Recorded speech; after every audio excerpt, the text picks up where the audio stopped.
The message arrived on a Tuesday morning, which was the first sign something was terribly wrong. My family never contacted me unless someone needed free labor, a ride to the airport, or a witness willing to pretend their latest terrible decision had been reasonable. Yet there it was in the family group chat. Emergency family meeting at Grandma's lake house. Attendance mandatory.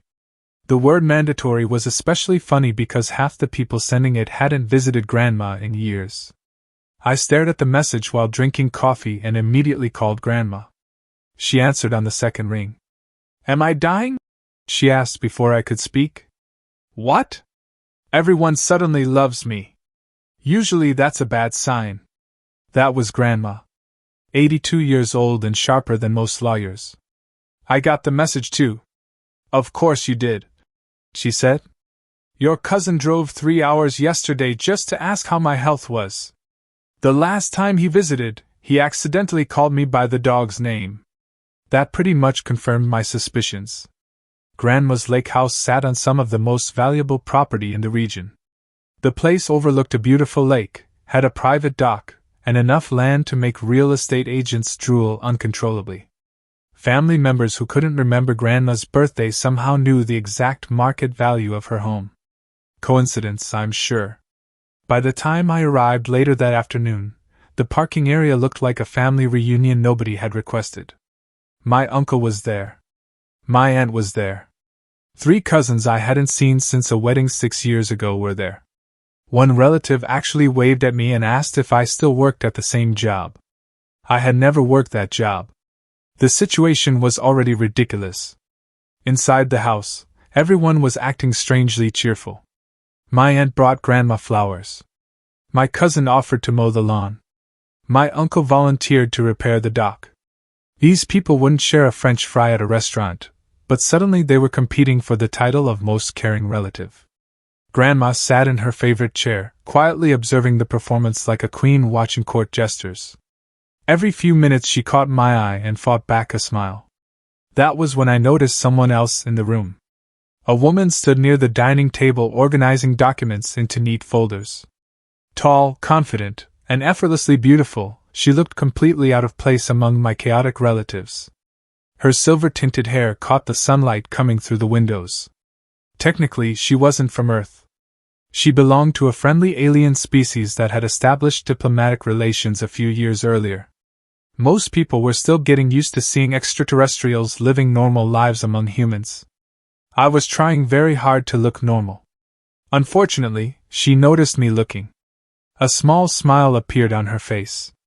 "You must be the favorite grandson," she said. "I'm definitely not." "Interesting. Grandma says you're the only one who visits without asking for money? Okay, maybe I'm in the top 3. She laughed. The sound immediately improved my day. Grandma introduced her as a legal assistant who had been helping organize personal records and paperwork. Something about the way she said it made me suspicious. The legal assistant gave Grandma a knowing glance. Grandma returned it. A silent conversation seemed to pass between them. Meanwhile, my relatives continued their bizarre theater production. One cousin dramatically asked Grandma if she was remembering to take her vitamins. Another wanted to discuss future planning. My uncle kept mentioning responsibility every 5 minutes. Nobody mentioned the house directly. Not yet. But I could practically see dollar signs floating above their heads. As evening approached, the family gathered in the living room. My aunt cleared her throat dramatically. "We've all been talking," she announced. That sentence alone was enough to trigger alarm bells. She continued, "We think it's time for an intervention." The room suddenly became very quiet. Several relatives nodded with fake concern. Grandma blinked once. "Oh dear," she said. "Should I be worried?" My uncle smiled. "Not at all. We're only thinking about what's best for you." The legal assistant nearly choked trying not to laugh. I wasn't far behind. Something told me Grandma knew exactly what was happening. And judging by the amused sparkle in her eyes, she was about to let everyone walk straight into a trap. The next morning, the intervention began with all the dignity of a reality show filmed inside a burning circus tent. My relatives had rearranged Grandma's living room into a giant circle of folding chairs. Apparently, they believed furniture placement was an important part of stealing someone's property. Grandma entered carrying a cup of tea and looked around. "Should I sit in the middle or on a witness stand?" she asked. Nobody laughed. That should have been a warning sign. Instead, my aunt stood up with the confidence of someone about to give a presentation she had rehearsed in front of a bathroom mirror. "Mom, we're here because we love you." Grandma took a sip of tea. "That's unfortunate." My cousin immediately jumped in with a laptop and connected it to the television. "I've prepared a slideshow." Of course he had. The first slide appeared. Evidence of cognitive decline. I nearly fell out of my chair. The first example was a photograph of Grandma searching for her reading glasses. The second was a screenshot showing she had forgotten a streaming service password. The third was a picture of her calling a neighbor's dog by the wrong name. The room became painfully quiet. Grandma stared at the screen. "That's your evidence?" My cousin looked proud. "Yes. I once watched you microwave a fork." His confidence disappeared instantly. A few people snorted. The intervention continued. My uncle stood dramatically and folded his hands. "We're concerned about your ability to manage such a large property." There it was. The house. Finally. The word had entered the conversation. Grandma nodded thoughtfully. "I see. The lake house requires responsibility," he continued. "Of course. Maintenance. Makes sense. Financial oversight. Very important. And perhaps ownership should be transferred to someone better equipped." There it was. The actual goal. Not concern. Not love. Not family support. Ownership. The room suddenly became much more honest. My aunt suggested creating a management committee. My cousin proposed becoming property supervisor. Another relative offered to, temporarily, hold ownership documents. One cousin became so excited he started discussing renovations. "I'd probably remove that wall," he said. Grandma blinked. "You mean the wall inside my house?" "Well, theoretically." The legal assistant sitting beside me quietly covered her mouth to hide a smile. I leaned toward her. "Please tell me they're not this stupid." She whispered back. "Actually, they're exceeding expectations." I laughed. She smiled. For a moment, I forgot about the family circus happening around us. There was something effortless about talking to her. While everyone else in the room competed for Grandma's property, she seemed interested only in protecting her. That alone made her stand out. Then she leaned slightly closer. "Your grandmother started preparing for this months ago." I looked at her. "What do you mean?" Her smile widened. "Every phone call." I blinked. "What?" "Recorded." I stared. "Every text message." "No way." "Saved." My eyes widened. She nodded toward Grandma. "And every suspicious conversation has already been copied and delivered to an attorney." Suddenly everything made sense. The strange smiles. The calm attitude. The complete lack of concern. Grandma wasn't trapped. She was letting them talk. She was collecting material. Meanwhile, my relatives became increasingly reckless. My uncle and aunt started arguing over who would manage the property. One cousin wanted to sell it immediately. Another wanted to turn it into a vacation rental. A third was already discussing which bedroom he wanted. The intervention had transformed into a family draft for assets they didn't own. Grandma simply sat there drinking tea. The legal assistant and I exchanged another look. Neither of us could believe what we were witnessing. Finally, after nearly an hour of greed disguised as concern, Grandma placed her cup on the table. The room fell silent. She slowly stood. "Well," she said, smiling pleasantly, "this has been educational." Several relatives straightened proudly. They actually thought they were winning. Grandma looked toward the television. Then she looked directly at me and the legal assistant. The smile on her face grew wider. "Would someone be kind enough," she said, "to bring me my laptop?" For the first time all morning, A few family members looked nervous. And they had absolutely no idea why. The moment Grandma's laptop appeared, the mood in the room changed. Not dramatically at first. Just enough for me to notice. The confident smiles started fading. A few relatives exchanged uncertain glances. My uncle shifted in his chair. My aunt suddenly became fascinated by a decorative lamp in the corner. Grandma placed the laptop on the coffee table and connected it to the television. My cousin, the self-appointed technology expert of the family, immediately stepped forward. "Do you need help with that?" Grandma looked at him. "No. Unlike some people, I know my passwords." A few accidental laughs escaped around the room. My cousin sat down again. The legal assistant beside me was trying so hard not to laugh that tears were forming in the corners of her eyes. I found that far more entertaining than the intervention itself. The television screen lit up. A simple audio file appeared. Nobody understood what they were looking at. Grandma folded her hands. "Since we're discussing my well-being, I thought it would be nice to review some family conversations." My uncle frowned. "What conversations?" Grandma clicked play. His own voice immediately filled the room. "Once we get ownership transferred, we can sell the place within 6 months." Silence. Absolute silence. My uncle's face lost all color. The recording continued. "We just need Mom to think we're helping her." The audio stopped. Nobody moved. Nobody breathed. My aunt looked horrified. My uncle looked like he wanted the floor to swallow him. Grandma calmly clicked the next file. Another familiar voice echoed through the room. This time it belonged to my cousin. "I already checked the property value online. Even after taxes, we'd make a fortune." His mouth literally fell open. The recording continued. "I call the master bedroom." Several relatives instantly turned toward him. "Seriously?" one cousin shouted. "You called the bedroom before we even owned the house." The argument started immediately. Grandma wasn't even 10 minutes into her presentation. She clicked another file. And another. And another. Every recording was worse than the last. One relative discussed renovation plans. Another joked about moving Grandma into a small apartment. Someone else complained that she was living too long. That recording hit the room like a meteor. The cousin responsible looked ready to faint. Grandma remained perfectly calm. The legal assistant leaned closer to me.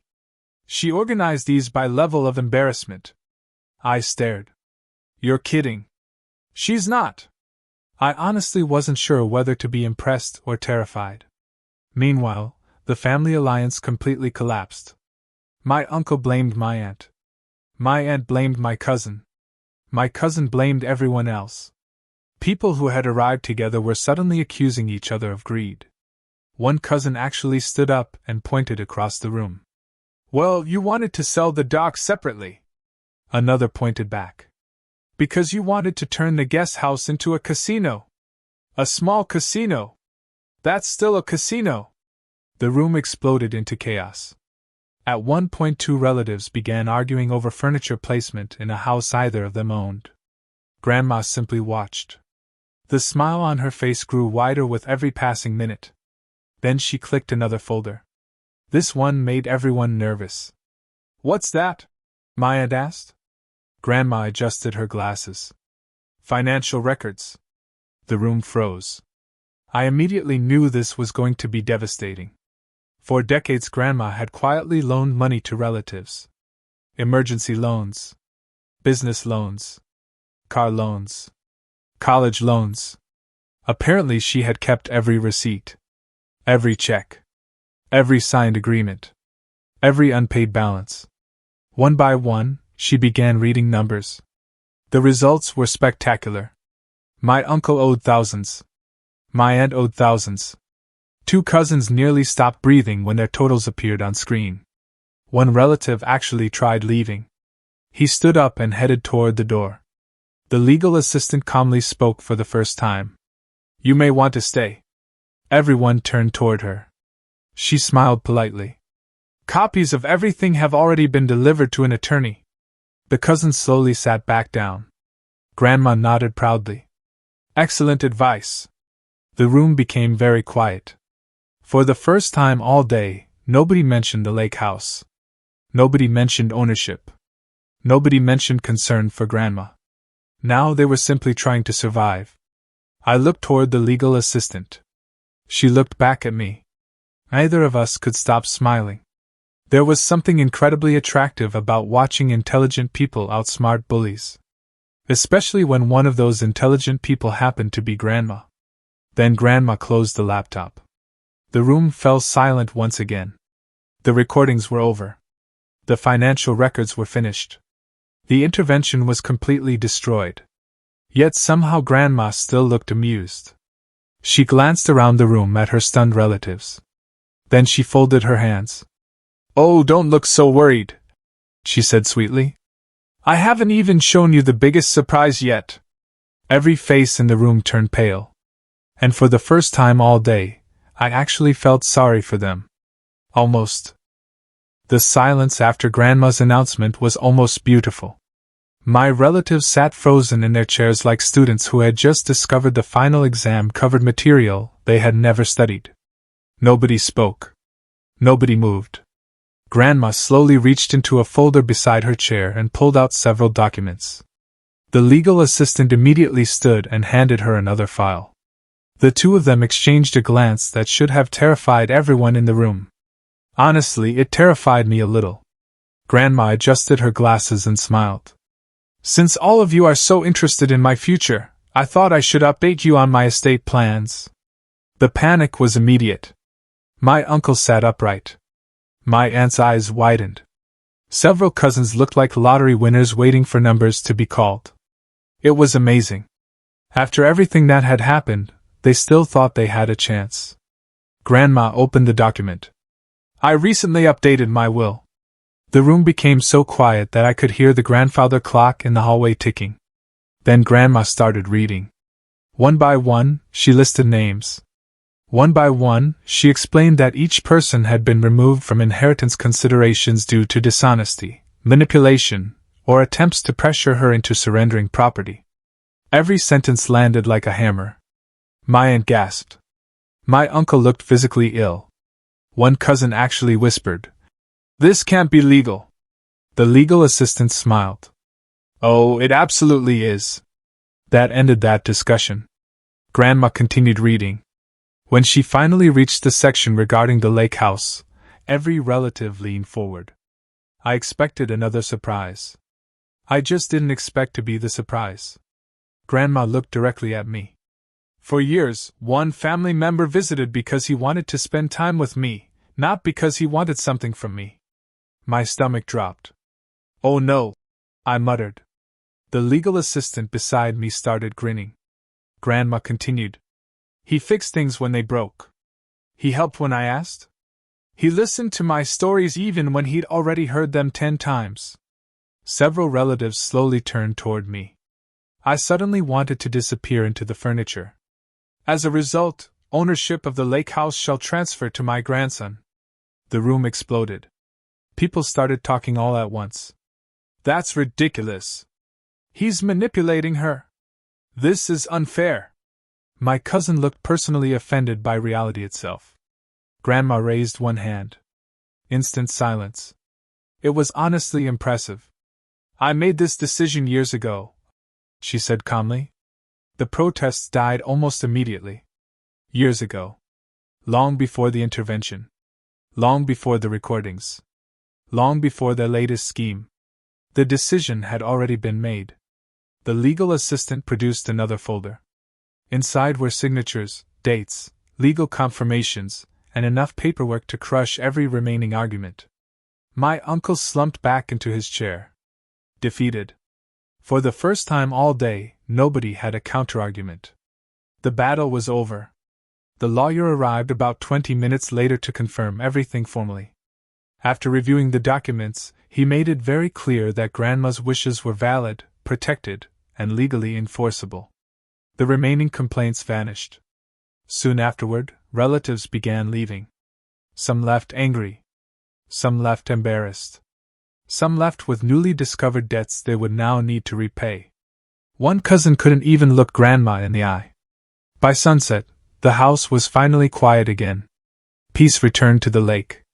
The legal assistant and I stood on the dock watching the sunlight reflect across the water. For several moments neither of us spoke. Then she smiled. You handled today well. I mostly sat there.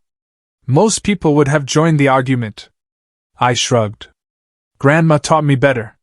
Her expression softened. That's one of the reasons I like you. I looked at her. The words took a moment to register. You like me? A slight blue tint appeared on her cheeks, the alien version of a blush. I've liked you for a while. For perhaps the first time that day, I was completely speechless. She laughed softly. That familiar laugh. The one I had been thinking about far more often than I wanted to admit. I like you too, I finally managed. The smile that followed was worth every second of family chaos. As the sun disappeared behind the lake, we shared our first kiss. A loud voice immediately interrupted the moment. Good! Grandma shouted from the porch. We both jumped. Grandma waved her cane triumphantly. I expect grandchildren eventually. I don't care which planet they take after. The two of us burst out laughing. Only Grandma could survive an attempted property theft, destroy an entire family conspiracy, secure her legacy, and still find time to embarrass her grandson. As darkness settled over the lake, I realized something important. My relatives had spent months planning how to outsmart an 82-year-old woman. The problem was that Grandma had spent 82 years becoming smarter than all of them. And judging by the mischievous smile she wore while organizing another folder on the porch, I had a feeling she was already preparing for whatever nonsense the family tried next.